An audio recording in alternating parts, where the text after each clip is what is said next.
This third section is about service users who may be requiring nutritional support, particularly if they're undergoing rehabilitation. So why might we need nutritional support? Well, a good nutritional status, which means people have all the right amounts of nutrients in their body that they need, will speed their recovery. So if there are wounds, if they've had surgery or some injury, things will heal better. They are much less likely to end up with pressure ulcers or sores if that's a possibility.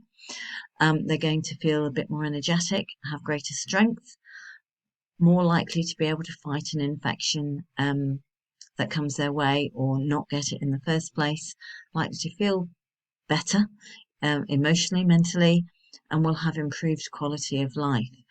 And key thing for rehabilitation is that they are much less likely to be dependent, and they are much more able to carry out daily activities. So good nutritional support is really important for people undergoing rehabilitation. So when do we need nutritional support for people? So one of the first things to do is just to be aware, looking for signs of unplanned weight loss, for example, even if that person is still overweight, loss of appetite, loss of muscle strength, tiredness, grumpy, poor mood, people feeling depressed and low mood.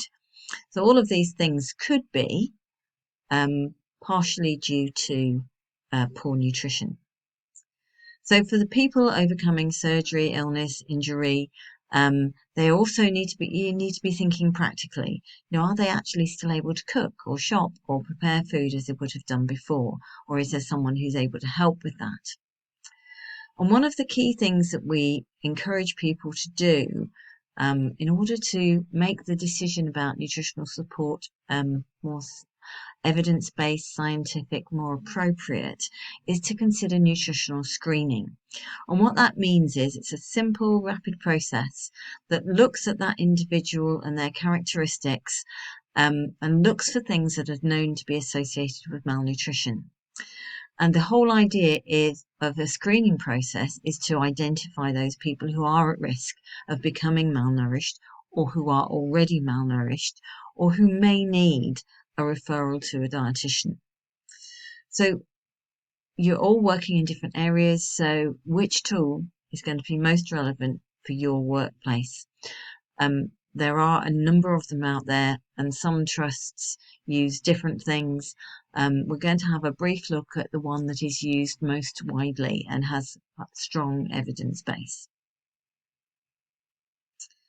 So this diagram shows you the MUST tool, malnutrition universal screening tool. So the idea is that it can be used very widely, very simply by a variety of people in practice, and is a good way of identifying people at risk. So you're literally going through step 1, step 2, step 3. So step 1, remember we looked at BMI, and if the BMI is over 20, then not going to be as worried and they're going to get a score of 0. But someone who's on that lower end of that healthy range, 18.5 to 20, will get a score of 1. And someone who's below 18.5, so that's clinically underweight, would get a score of 2. So we've got a score of 2. Then we move on to step 2. Has this person had unplanned weight loss in the past 3 to 6 months? So again, if it's less than 5%, that's not going to be very clinically significant. Their score's 0. But 5 to 10 or more would most definitely be significant, and we give them a score of 1. So if they're underweight and have lost a lot of weight in 3 to 6 months, we can see the score is going up. Step 3, if that person is acutely ill. Now, hopefully most of the people you're dealing with in rehabilitation won't be, but they may have had, I don't know, pneumonia or COVID or something that has increase their energy requirements. So if people have a high temperature, for example, that increases their energy requirements. If they're struggling with breathing, that increases their energy requirements. So if they've been unable to eat for more than 5 days, this gives them a score of 2. So, is this person ill? Have they been unable to eat? That pushes the score up. So we then add up the scores and see are they low risk, medium risk, or high risk. So low risk, we're just making sure that people have access to appropriate food and drink, and we might just keep an eye on them if they're under our care over the long term, just to make sure that nothing much has changed. If they're at medium risk, there will be guidance, and if you follow the links to this webpage, there is guidance on what kind of things you would do for someone who's medium risk. So you might be observing them, and you might be giving them basic nutritional support information, which we will go on to talk about. If there are 2 or more than high risk, then this ideally is going to be referred to a dietitian. So one of the things you need to be aware of is what are the referral criteria in your area to dietitian, because it might be, particularly as dietetic services like many others are really stretched, that they will only see people with a score of 4 or more. But people who are particularly at risk are those who haven't eaten for more than 5 days. So we need to be mindful of that. So this is just a really quick and easy way of finding out whether someone's at risk, but your local policy will help you to decide what you do depending on what scores you get. And it gives you an idea of what you might be looking for. So say you have somebody who isn't unwell enough to need a referral to a dietitian, but is perhaps struggling to eat or losing weight slowly, and they may be at the lower end of the healthy weight range. What are we going to do to support them? So I've given you a link here to a reputable source of information about managing malnutrition, but here's just a few little tips. So we want people to eat regularly, but most often people can't cope with big meals. So little and often, so it might be 3 small meals and snacks in between. So adding snacks between, it might be a milky drink, a yogurt, cheese and crackers, biscuits, nuts, dried fruits. It really depends on what that person is going to enjoy eating and feels they can eat. Remember that Eat Well guide, the balanced diet. We want a variety of foods. We don't just want high fat, high sugar foods. We want to make sure that we're getting those food groups in to try and get some balance there. Simple question, does that person need any support with food related tasks? Do they need a referral to occupational therapy or social care? Encourage people to choose things they enjoy, something that's easy to prepare and eat. So that's not going to take too much physical effort to prepare, because often that effort really tires people and then they don't want to eat. So we're looking at simple and easy things. And in most cases, if someone doesn't require a dietetic referral, you're trying to add in about 500 calories per day.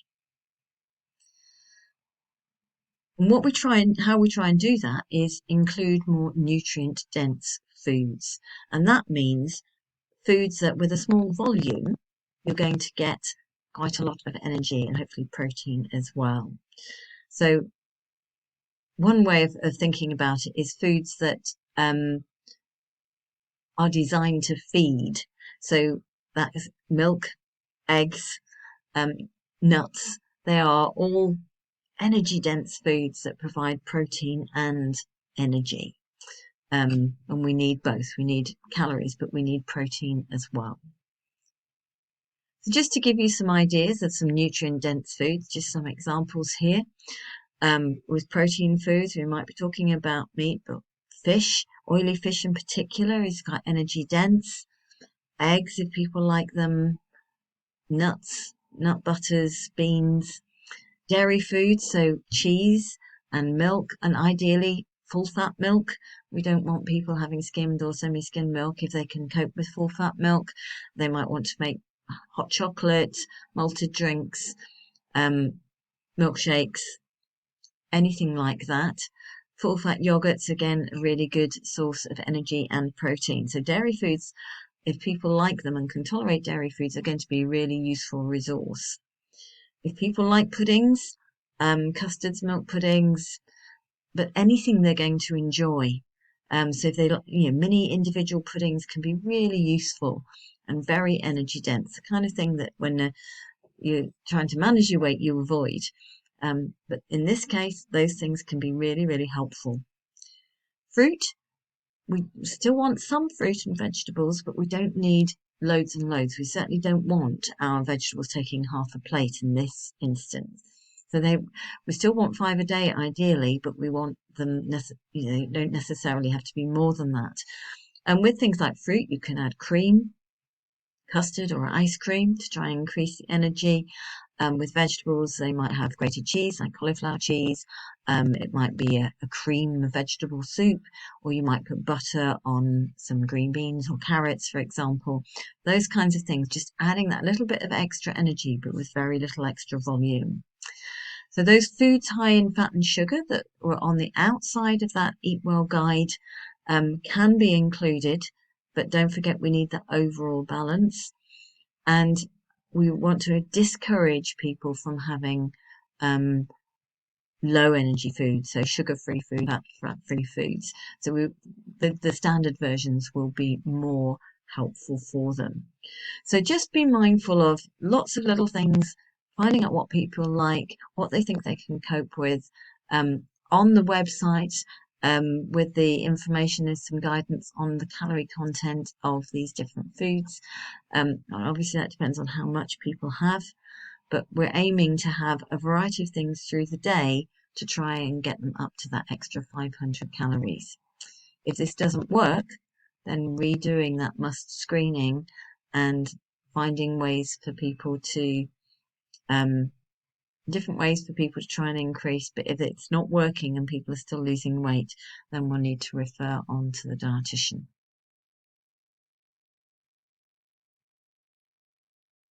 There are 3 slides at the end here, and I've separated them out so that you've got guidance for further reading and reputable sources of information on healthy eating, on weight management, and on nutritional support.